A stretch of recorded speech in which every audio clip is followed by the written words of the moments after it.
Gazipur versus Sirajganj sporting ক্লাবের খেলাটি প্রায় শেষের দিকে। খেলা ফলাফল গাজীপুর 3 সিরাজগঞ্জ 1। খেলার অবস্থা তারা রাত্রে রওনা দিয়েছিল, গাড়ি দুর্ঘটনার কারণে তারা সময় আসতে পারে নাই, রাত্রিতে ঘুমাতে পারে নাই।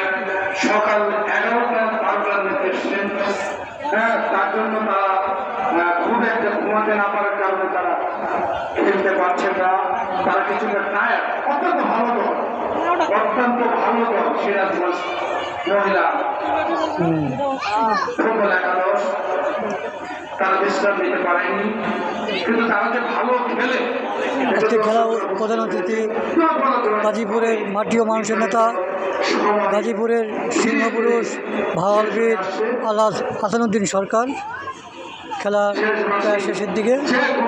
গাজীপুর খেলা ফলাফল গাজীপুর 3 সিরাজগঞ্জ 1।